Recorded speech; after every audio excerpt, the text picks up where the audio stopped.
कृष्णा मित्रों, जय जय श्री सीताराम।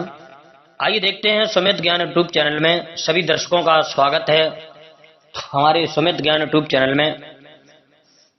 आज मित्रों आप लोगों के समक्ष में मैं बताने के लिए जा रहा हूं कि एक बार भगवान श्री नारायण से देवर्षि नारद ने सवाल किया। देवर्षि नारद नारायण का जाप करते हुए पहुंच गए अपने प्रभु के लोक, यानी कि बैकुंठ लोक। वहां से सैया पर भगवान विष्णु विश्राम कर रहे थे और विष्णु प्रिया भगवती लक्ष्मी चरण कमल चमन में मगन थी। नारद मुनि थोड़ा ठहरे, फिर सोचा कि प्रभु के विश्राम में विघ्न डारक ना बन जाऊं, इसलिए चुपचाप चल पड़ने को उद्यत हुए।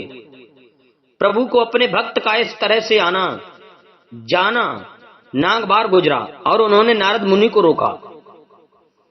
भगवान नारायण ने देखा कि नारद चुपचाप ही जा रहे हैं, तो देवर्षि नारद को भगवान श्री नारायण ने अपने पास में बुलाया और कहा, कहां जा रहे हो?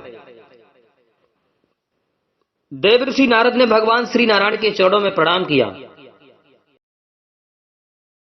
निवेदन के बाद नारद मुनि ने अपने आने का उद्देश्य बताया और कहा, प्रभु धरती पर इंसान त्राह त्राह कर रहे हैं। हर जगह भुखमरी, महामारी, विस्फोट, गरीबी, जैसे रावण अपने 10 मुंह खोले इंसानों को अपनी उदारगिनी में भस्म करने को तैयार खड़े हैं। प्रभु आप तो प्रत्येक युग में इंसानों की रक्षा के लिए धरती पर अवतरित होते हैं, फिर कलयुग आपके स्नेह से वंचित क्यों है? भगवान श्री नारायण बोले, देवर्षि हम कलयुग में भी मृतलोक पर अवतरित होंगे, पर अभी सही वक्त नहीं आया है। कलयुग को थोड़ा सा इंतजार और करना होगा। भगवान ने सांत्वना देते हुए कहा, प्रभु तब तक तो देर हो जाएगी। देवर्षि नारद बोले, प्रभु तब तक तो देर हो जाएगी, धरती नष्ट हो जाएगी, आपको अभी ही कुछ करना होगा।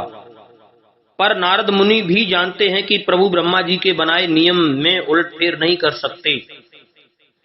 वे अपने निश्चित वक्त पर ही अवतरित होंगे, लेकिन समस्या का समाधान भी जरूरी है। आज्ञा लेकर भगवती ने निवेदन किया कि तब तक वो और गणेश जी धरती पर जाकर मनुष्यों को धन और बुद्धि दे आते हैं, जिससे कुछ हद तक तो उनके संकटों का निवारण हो जाएगा। ब्रह्मा जी को भी इस प्रस्ताव पर कोई खास आपत्ति नहीं हुई, बस उन्होंने इतना भर कहा कि सब कुछ ठीक नहीं करना, क्योंकि तब प्रभु का अवतार कैसे होगा? प्रभु का अवतार नहीं होगा तो विधाता के लेख में खामी आ जाएगी, फिर मृतलोकवासी उनके कृत्य को अमिट नहीं कह सकेंगे। भगवती लक्ष्मी और गणेश जी ने दीपावली के शुभ दिन को ही अवतरित होने का मन बनाया। इसी दिन वो अपने भक्तों की परेशानी को दूर करके अपने धाम लौट जाएंगे। उन्होंने ऐसा विचार कर लिया। दीपावली के दिन में तो उनकी पूजा हुई नहीं, वो आए और लौट गए। लोग एक दूसरे से मिलने में अपने अपने तोहफे को घटिया बताने में व्यस्त थे और इसी में रस पा रहे थे। दोनों अपना समूह बनाकर लौट गए। नारद जी ने उन्हें बताया कि पूजा तो रात को होती है, इसलिए आप दोनों रात को ही जावें। रात गए वे दोनों धरती लोक पर उतरने को तैयार हुए, पर ये क्या, बाहर से ही वायुमंडल प्रदूषित हो चुका था। सांस लेने में काफी तकलीफ हो रही थी। आकाश मार्ग धूल धुएं से अटा पड़ा था। जैसे तैसे बहुत मुश्किल से उन्होंने यात्रा जारी रखी और वो डर भी रहे थे कि जाने धरती निवासियों पर किस दानव ने आक्रमण कर दिया होगा।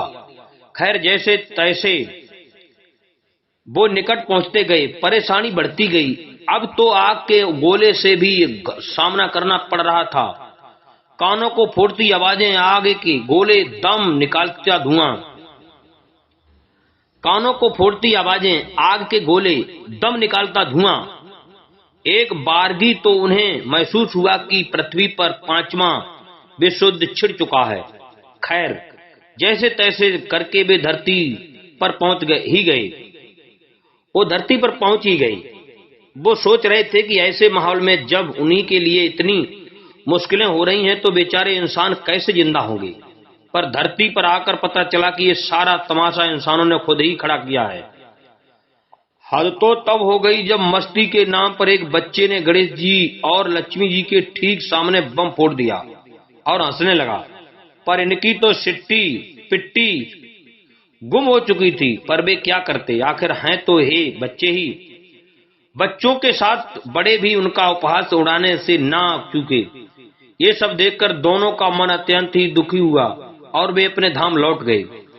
भगवान विष्णु से दोनों ने मिलकर कहा कि प्रभु आप धरती पर अवतरित मत होइएगा, क्योंकि इस बार इंसान का दुश्मन कोई दानव नहीं, वे खुद हैं।